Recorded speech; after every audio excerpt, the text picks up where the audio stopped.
In October, Russia lost more soldiers than in any other month since the beginning of the war. Ukraine is launching mass production of drones that will serve as an alternative to the popular Mavic drones. It is implementing a protection program for frontline cities against Russian drones. Don't miss this and other high-profile statements from the president of Ukraine coming up soon. Russian occupiers have reduced their activity in Pokrovsk and the Donetsk region and have decreased the number of movements. It is possible that the enemy is trying to shift the main direction of their attack. All the latest news from the front is coming up in just a minute. Trump has once again claimed significant progress on ending the war in Ukraine. It may be a matter of just a few months. We will tell you more about what lies behind the US president's optimism. They are called the most secretive and dangerous agents in the world. Will they be able to physically eliminate the bunker dictator in the future? We will tell and show you everything right now. But for now, don't forget to like this episode. So friends, the upcoming winter in Ukraine will not be easy as Russian occupiers are stockpiling attack drones for new strikes. Ukrainian President Volodymyr Zelenskyy stated this during a briefing. He pointed out that as of today, Russia is not attacking Ukraine with its full capabilities. The enemy can launch more than 500 Shaheds per day. We understand that they are stockpiling and preparing for attacks. We understand that the winter will be difficult, he clarified. At the same time, Zelenskyy announced that Ukraine is implementing a special program aimed at protecting frontline cities, particularly Kherson, from attacks by Russian drones. The initiative provides for a set of measures to detect, intercept, and neutralize enemy drones that threaten the city. Zelenskyy also said that Ukraine is launching mass production of drones that will serve as an alternative to the popular Mavic drones. According to Zelenskyy, large-scale production of these analogs will begin in the near future. Once again, it was unusually hot for autumn in Crimea after drones struck Simferopol. The Kremlin oil depot in the village of Bitumnoye was on fire. Meanwhile, in Donbas, enemy ammunition depots and Shaheds ready for launch were ablaze. Our report covers the successful Ukrainian armed forces attacks on military targets in Crimea and Donbas. A unique operation that lasted for months ended with a spectacular explosion in the middle of Donetsk. According to locals, nothing like this has ever been seen before in the occupied territories.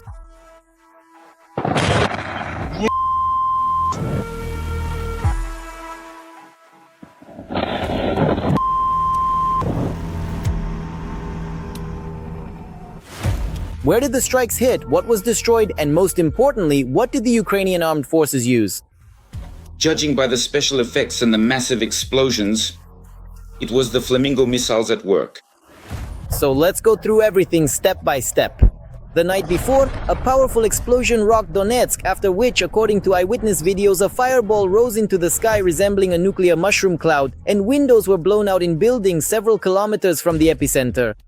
Right now, my windows have been blown out. In fact, this is the Occupiers airport area. A large ammunition depot, missiles hit there. There's no official information yet, but people are already talking about an ammo depot. I watched the video, it's spectacular. Most likely it really was a very large missile or shell depot, because in the video, just like in sci-fi movies or computer games, there's an explosion and then a second explosion, and you can actually see this glowing, rapidly expanding shockwave. In other words, the strike on the Donetsk depots was very successful. A bit later, some clarity on the matter was provided by Robert Madyar-Brudi, head of the UAV systems of the Ukrainian armed forces. According to his information, the strike hit a large depot of Shahed-type drones, where warheads were also stored. The targeting of this complex objective turned into a painstaking intelligence operation lasting several months, pieced together from small fragments. Last night, it was carried out using appropriate strike assets by the Special Operations Forces and the missile troops of the Ukrainian Defense Forces. Analysts note that despite the range of the Shahed drones, it was extremely important for the Russians to keep the drone depot close to the front line. After all, when the occupiers launch UAVs just a few dozen kilometers from the line of contact, the Ukrainian armed forces simply don't have time to respond quickly. As a result, the drones carry out their terror in frontline cities and also strike at the forward positions of our troops. Disrupting the logistics of supplying shells and missiles for drones to the Pokrovsk direction, to Pokrovsk itself, is extremely important for us right now. And this is what our defense forces and command chose not to comment on. One thing is certain, drones definitely took part in the attack, but something else followed them as well. As the footage from there shows, it was clearly not just drones at work. Apparently, they were distracting the local air defense. But the final strike was delivered by something resembling a rocket. It could have been a drone or possibly a missile. And there is also evidence that missiles were indeed used, as indicated by Madya's reports about the participation of Ukraine's missile forces in the attack. I don't think the Shahed warehouse was unprotected. That it was just some hangars, most likely not. They were talking about some kind of underground bunker. And that's another reason why I think these were Flowbings. Of course, they could have used Storm Shadow as well. Storm Shadow would also be suitable here. They have an anti-bunker capability. Nevertheless, the scale of the detonation shows, or at least it seems to me, that if you look at the first second, the explosion was clearly bigger than just a couple 100 kilograms of a Storm Shadow warhead. So yes, most likely these were indeed our Ukrainian flamingos. By the way, that's already the third time just this week that they've inflicted colossal damage on the Russians. But in Crimea, such power really wasn't actually needed. That's why drones were sent to attack the peninsula.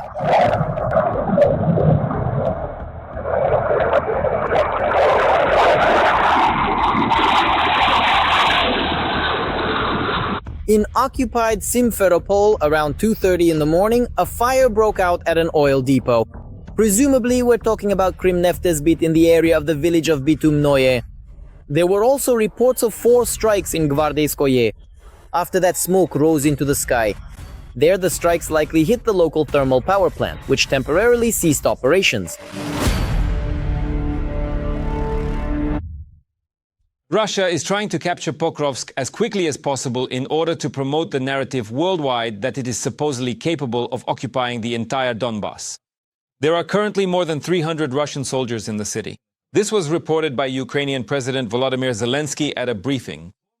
According to the head of state, Pokrovsk is the enemy's #1 target not only because of its strategic location but also due to its symbolic significance. The Kremlin wants to use the capture of the city as proof of its successes on the front line. However, October became a record month for Russia in terms of losses since the beginning of the full-scale invasion.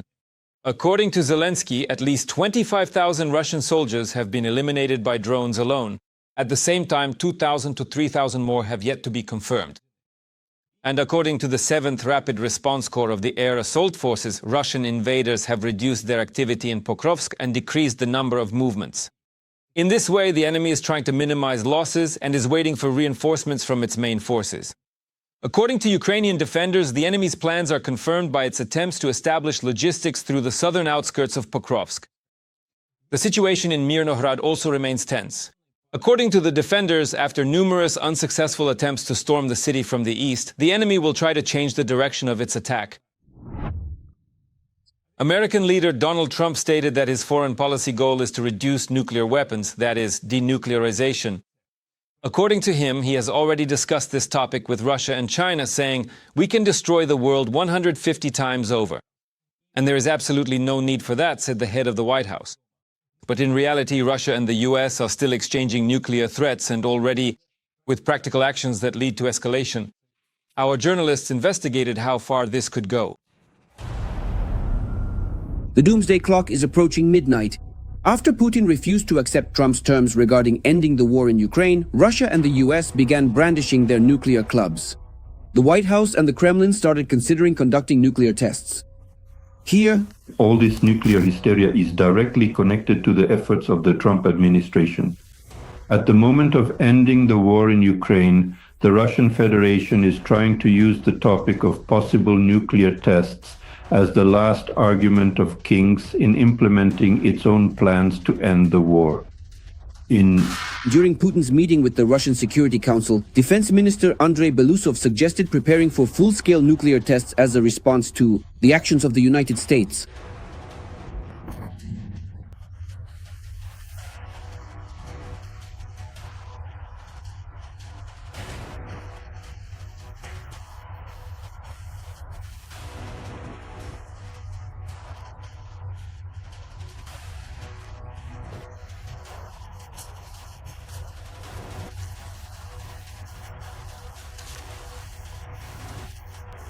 For this missile system, the time to reach targets in the central part of Russia would be about 6 to 7 minutes.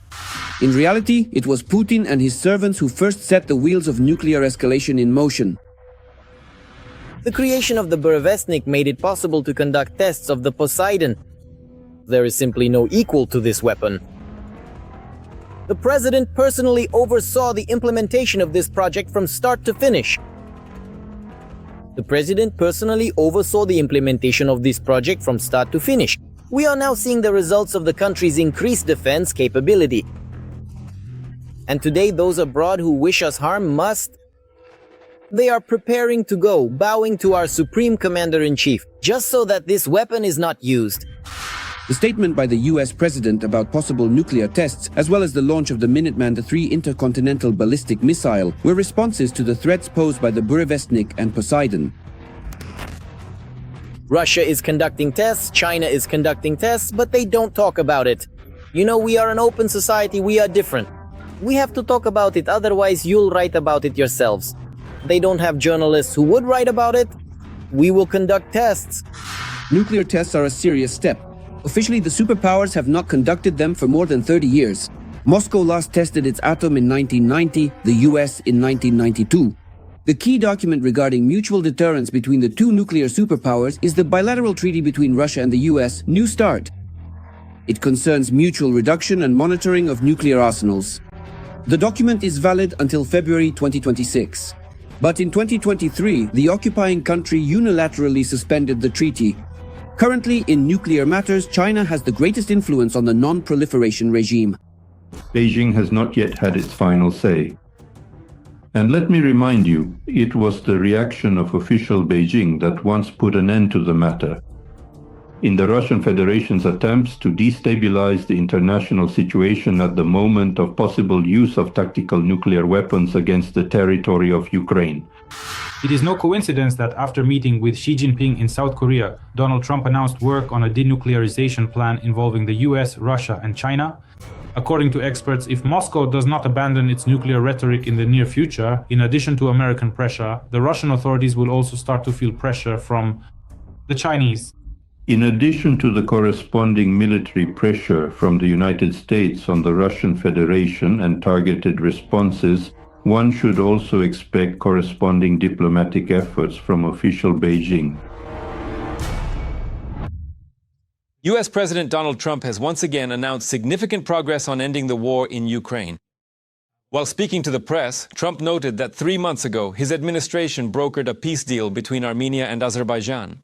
He emphasized that this is one of 8 wars the US has ended in 8 months. Now, the United States is striving to end the war in Ukraine, and there has been progress on this issue. We are striving to end yet another war. If it is possible between Russia and Ukraine, so far we have not succeeded. But I think we have made significant progress, said Trump. The US has decided to open a military base in Syria, while Vladimir Putin is trying to negotiate with the new Syrian authorities to keep his own military bases. Washington has decided to deploy troops in the country. The US is preparing to deploy a contingent at an air base in Damascus to help facilitate a security agreement between Syria and Israel, Reuters reported. 6 people familiar with the situation. Right now, all the details are in our report. Trump is increasing the pressure on Vladimir Putin, the current president of Russia, who has been in power for many years. The US is increasingly pushing Russia out of the Middle East, causing the Kremlin dictator to lose his foothold in Syria. There's no need to be afraid. Whoever starts to get scared will lose immediately. America is preparing to deploy a military contingent at an air base in Damascus.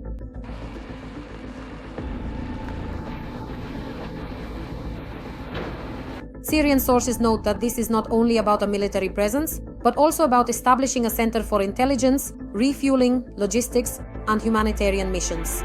At the same time, Syria will officially retain sovereignty over the facility. For Trump, it is simply important to demonstrate the success of his policy in the context of establishing stability in the Muslim world. And overall, I think this is part of the corresponding policy, which in general is connected to the Middle East.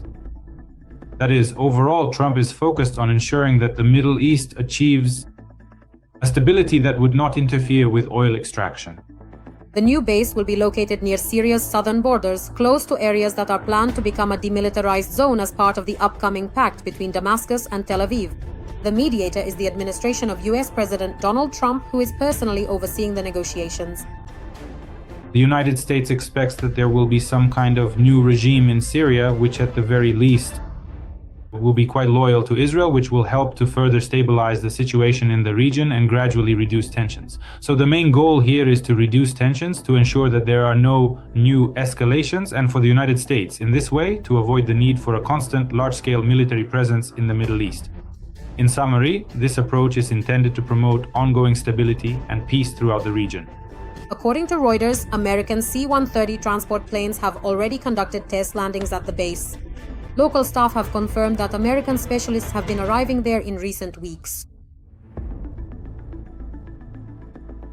As early as Monday, November 10th, Trump will meet with the new Syrian leader Ahmed al-Shara at the White House. This will be the first visit of a Syrian head of state to the United States. For al-Shara, this is a step towards recognition of his legitimacy, even though he is not technically an elected president, but nevertheless, no one seems to pay attention to that. In other words, yes, he is being recognized by the President of the United States. For him, obviously, this is a significant personal victory that will allow him to strengthen his power. On the other hand, for Trump, this is a way to demonstrate that his Middle East policy is successful. So I think this is more of a mutually beneficial arrangement. Let us recall that on October 15th, the president of Syria, Ahmed al-Shara, arrived in Moscow to meet with the Russian dictator Vladimir Putin. The negotiations took place in the Kremlin. We Maintain diplomatic relations. Well, can you really call them relations? Just a few years ago, Russia was threatening to kill al-Shara. Putin changes his rhetoric quickly. Moreover, the Kremlin supported Assad's regime and fought against those who wanted to overthrow the dictator. Assad fled to Russia and is still hiding there.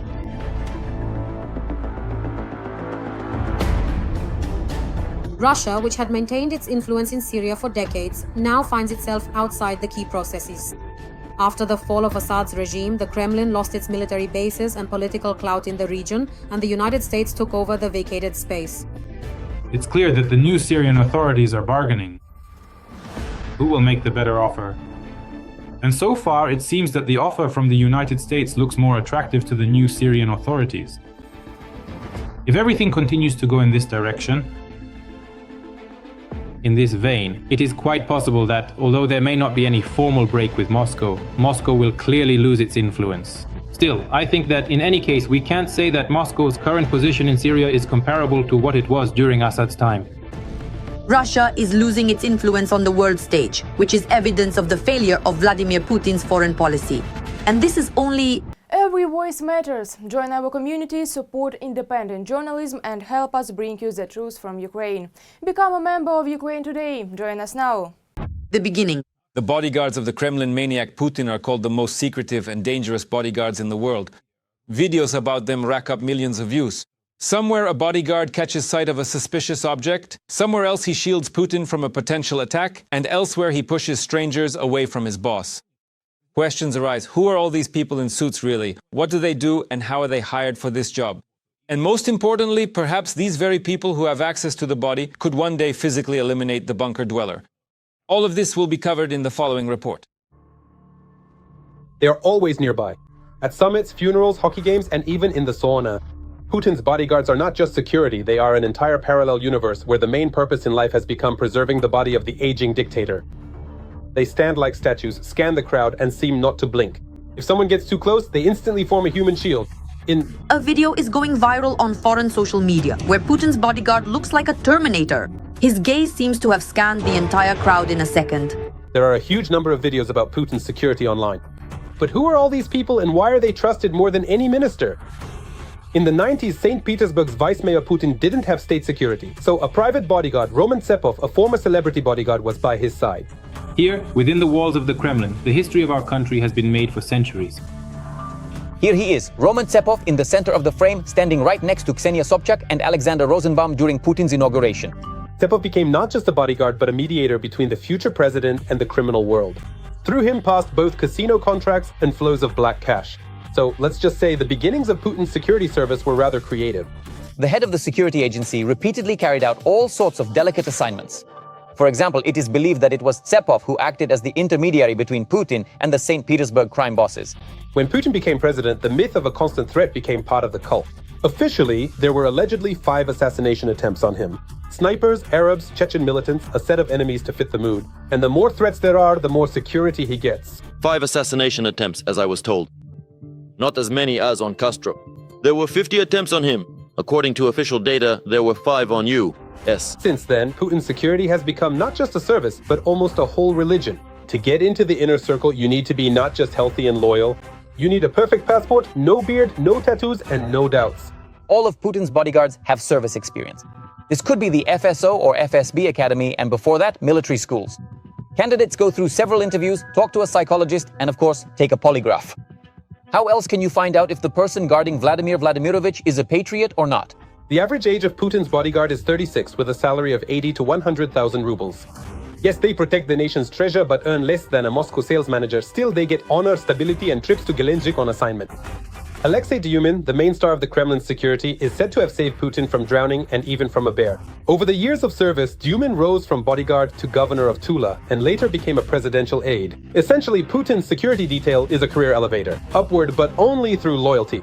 It was a very remote site in the mountains, and at night I was on duty in the house. The president was already resting, and then over the radio they told me, "A bear is at your entrance." Naturally, I was armed and the president was upstairs. So the bear and I looked each other in the eye, he backed off a little, I opened the door and emptied the entire magazine of my pistol at his feet. Even Putin's cooks, who are FSO officers, not only grill meat but also practice shooting at the range. Every ingredient is checked as if it were a nuclear launch button. Before Putin himself tastes a dish, his bodyguard tries it first. All my cooks are employees of the Federal Protective Service.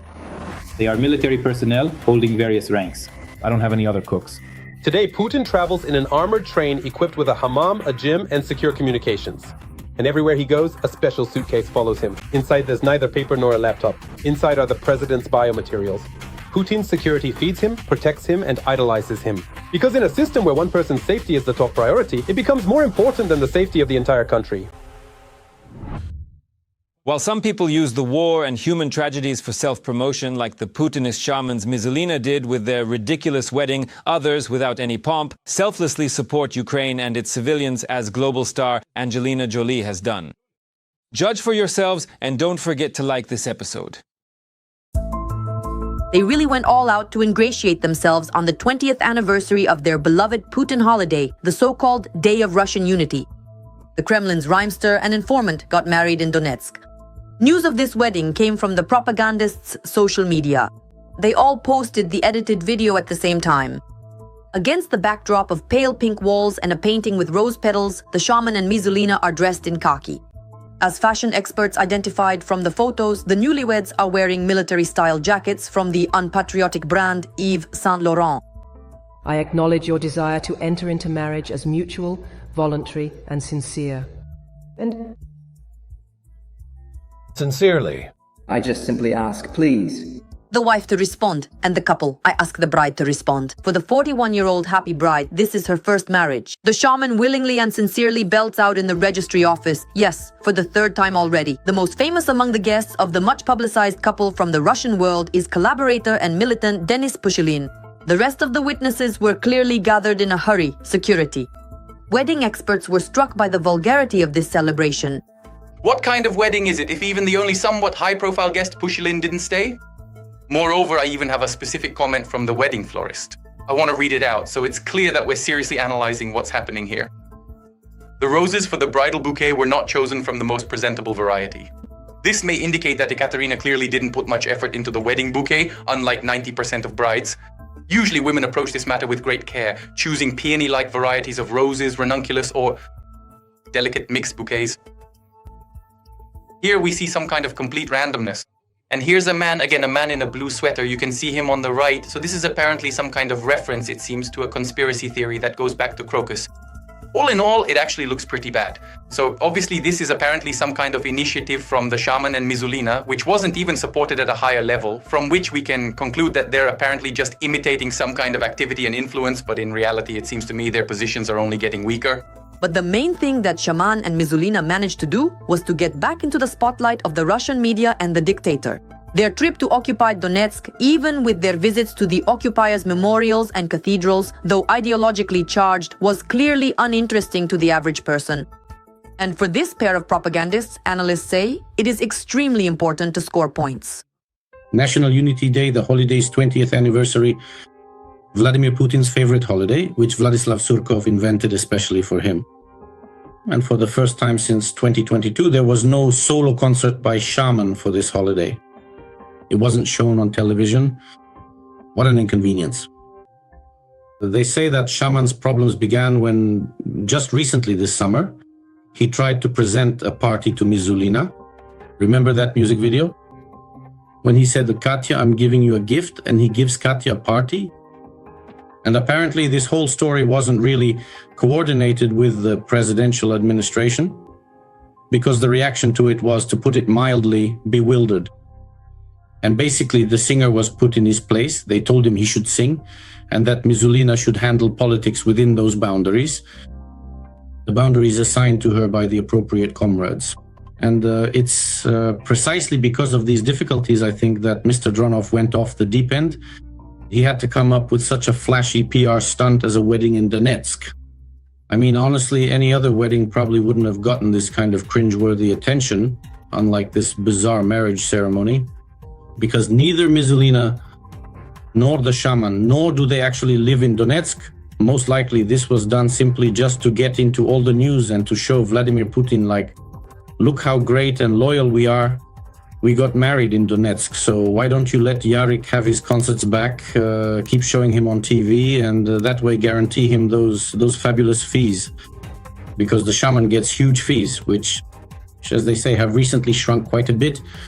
To top off the happiest day, the new darling of Russian society, under the watchful eye of federal TV cameras, visited the local school. Of course, they didn't come empty-handed. To the children living under occupation and in difficult living conditions, the city has huge problems with water supply. Putin's lackeys brought gifts. Tons of propaganda literature. Special attention was also paid to safety in the information environment. We can see here there are campaign materials about how to recognize scammers on the internet. Meanwhile, without much fanfare and certainly without TV cameras, occupied Kherson, a city that the Russians are destroying with artillery and KAB bombs, and where they are also hunting civilians with FPV drones, was visited by Hollywood star and goodwill ambassador Angelina Jolie. She spoke with doctors, volunteers, and children who, despite the danger, continue to live in their hometown. Surprisingly, news of the world-famous celebrity's visit only became known after an incident involving one of the men accompanying Jolie. 2 cars were stopped at a checkpoint. One of the drivers did not have the required documents. He was taken to the Territorial Recruitment Center for verification. Later, the latest footage from security cameras revealed that Angelina Jolie had also entered the Territorial Recruitment Center. This event instantly spawned dozens of memes. After her second visit to Ukraine, the Hollywood star wrote that after 3 years of conflict, she saw exhaustion, but at the same time, determination in Ukrainians. From the brave people of Kherson, who courageously resisted the occupiers, the goodwill ambassador took a Kherson coin across the ocean.